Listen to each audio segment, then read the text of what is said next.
Vous êtes sur France 24 et vous avez raison. Bienvenue dans votre journal de l'Afrique. À la une ce soir, ce coup monté des mercenaires russes de Wagner au Mali. L'armée française les accuse, vidéo à l'appui, d'avoir installé un charnier à Gossi en faisant croire que c'était l'œuvre de la France. Explication à suivre dès le début de ce journal. La Tunisie est la nouvelle dérive autoritaire de son président. Après s'être arrogé les pleins pouvoirs et suspendu le Parlement l'année dernière, il vient de nommer le chef de l'autorité électorale, celui-là même chargé de contrôler les élections. Vous entendrez celui qui a été remplacé et qui dénonce une dictature.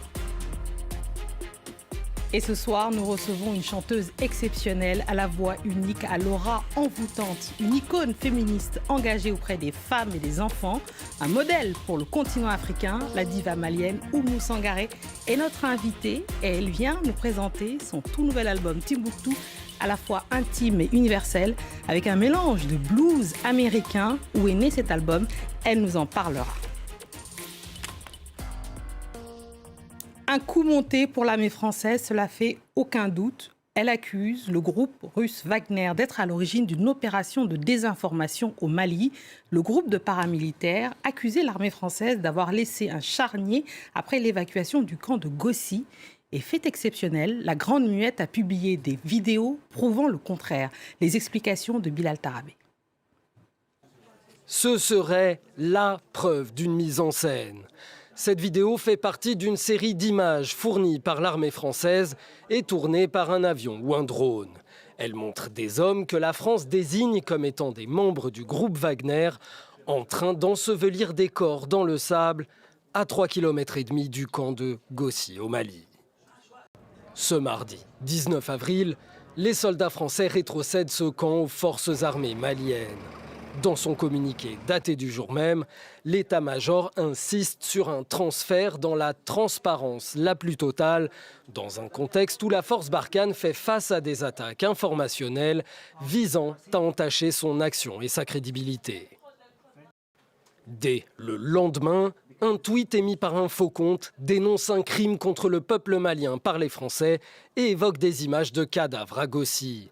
Le surlendemain, le même compte diffuse cette vidéo. Elle montre des corps enfouis dans le sable, présentés comme enterrés à Gossi. Voici la vidéo en plein écran et voici les images du même moment tournées par l'armée française. Elle montre des hommes en uniforme en train de filmer ces corps. Car l'armée française a fait exprès de filmer le camp de Gossi après son départ. On y voit dès le lendemain, mercredi 20, un aller-retour de véhicules de fabrication chinoise utilisés par l'armée malienne et les mercenaires de Wagner. Puis des photos de nuit avec les baraquements des soldats maliens et des mercenaires russes.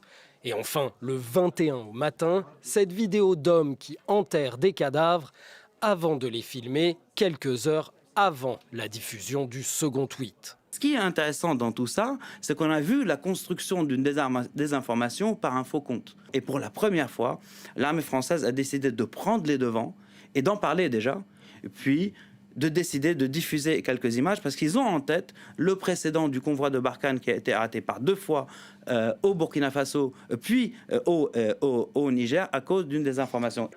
Des convois de Barkhane pris à partie au Sahel, comme ici au Niger en novembre dernier.